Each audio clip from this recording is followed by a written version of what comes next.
Hi, folks. I'm Peter Lemieux with Batter Sports, specifically Rounding Third. I tell baseball stories. That's what I do. Now, today, I've got a great story, but before I begin, I want to tell you a little bit about Rounding Third.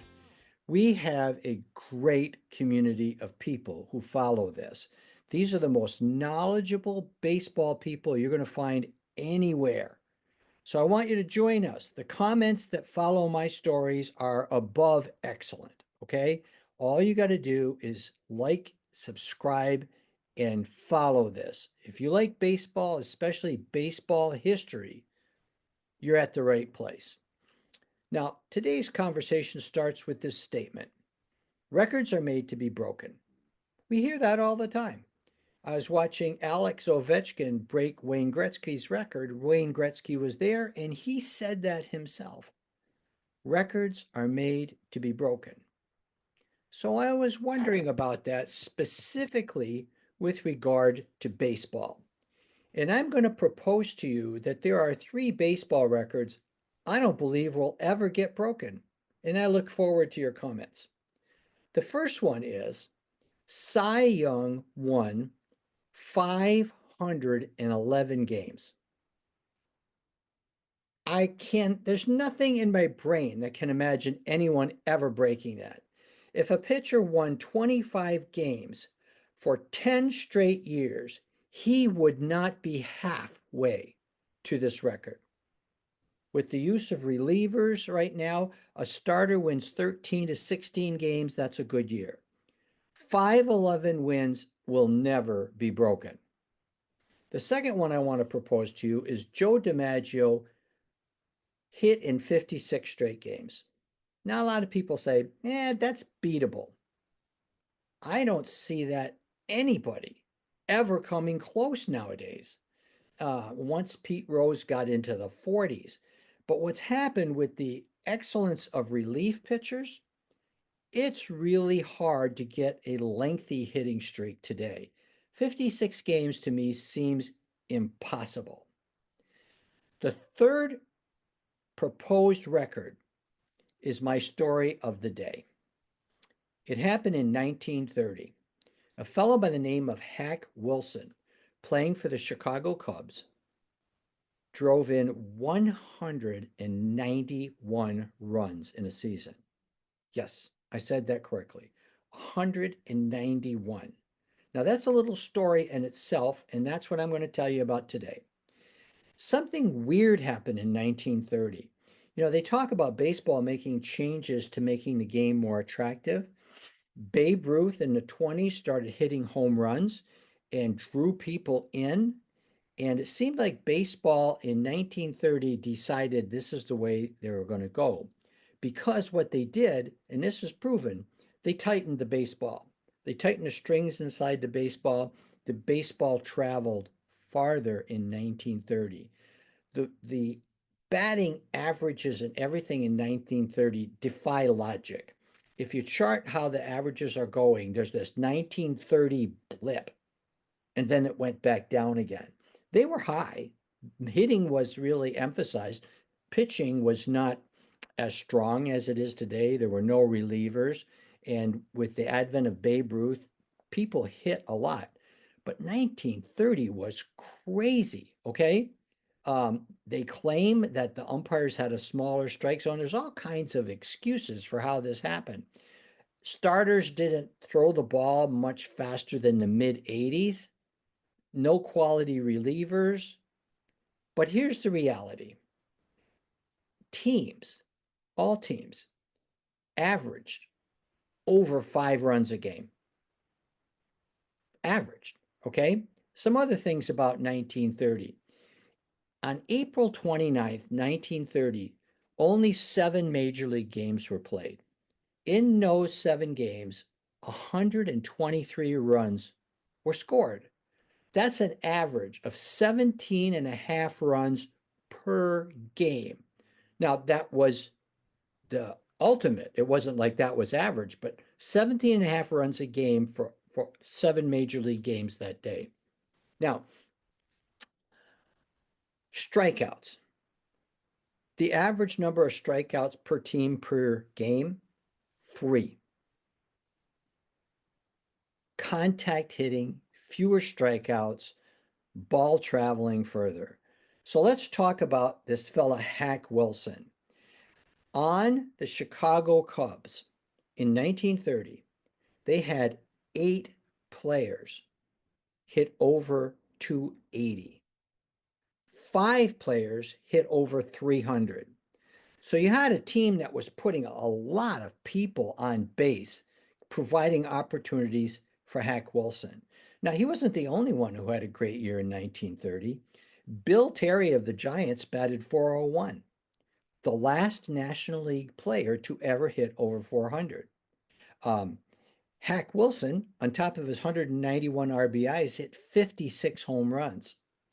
Over in the American League, some guy named Lou Gehrig drove in 173 runs. I mean, if you like offense, 1930 was the year to go to baseball games. Um, but let's talk a little bit about Hack Wilson himself.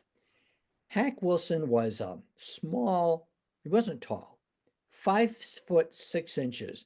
He weighed 190, so he was a stocky guy. He was kind of built for power.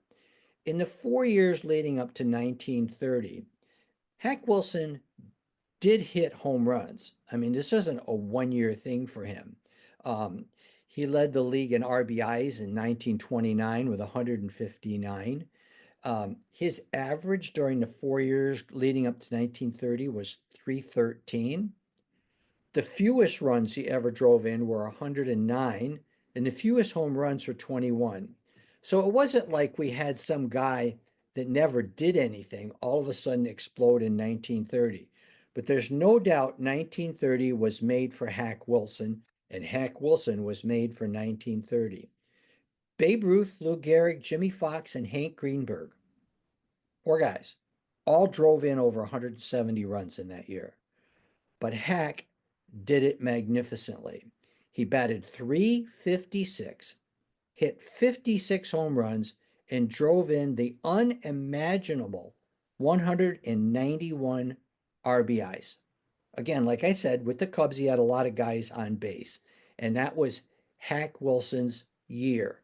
I propose to you 191 is a record I can't imagine ever being broken. But I'm going to conclude my story by telling you the tragic end to Hack Wilson. Hack Wilson was an alcoholic. He could not control his drinking. Oftentimes, he would show up to games drunk. And after 1930, it all spiraled down for him. In 1931, he had a pretty good year, but he was getting in fights on the field and off the field and with teammates so much that he got in a fight with a reporter as the team was boarding a train, and the Cubs said, "We've had it with this guy. He's a big pain." They suspended him on September 6th. Hack Wilson never played for the Cubs again. He was traded to the Cardinals, who got sick of him, traded him to the Dodgers. He did have a successful season with the Dodgers, nothing like 1930, but he had a successful season. In 1934, they released him. Philadelphia signed him for a short time, and they released him. The truth of the matter is, he was a difficult person to have around. He was miserable, and he was an alcoholic. So by 1935, Hack Wilson was finished with baseball. His last big year, and it was big, was 1930. Following Hack Wilson's life after that is a true tragedy. He moved to Baltimore, had some unsuccessful jobs. He was working as a bartender. That doesn't sound like a good idea. He had made over $250,000 playing baseball. Now, that's a lot of money back then. That's a lifetime of wealth. Okay? He blew through that. In 1948, Hack Wilson died, penniless. He had no money. To bury him, The people at his favorite bar took up a collection to buy a casket for him. He only had one child who refused to come to the funeral. His funeral suit was donated by the undertaker. Hack literally had nothing. After making $250,000, he basically drank his wealth and his life away. So it took 3 years to finally put Hack in the Hall of Fame because there was all this darkness surrounding him. But he finally got into the Hall of Fame. I think to close this out, we should remember Hack's 1930 numbers, which I think are unbeatable. 356, 56 homers, and an unimaginable 191 RBIs. And 1930, if you like offense, start looking up 1930. I mean, just the Cubs alone had 8 players, some part-timers, batting over 280. People were getting on base and the games were scoring immense amounts of runs. Folks, that's my story. It's a tribute and a bit of sadness about a man who couldn't control his addiction to alcohol. But Hack Wilson's 356 batting average, 191 RBIs, I propose, is one of those records that will not be broken. What do you guys think? I'll look forward to your comments, and I will see you the next time on Rounding Third. Till then, stay healthy, eat your broccoli, and watch a lot of baseball. Have a great day.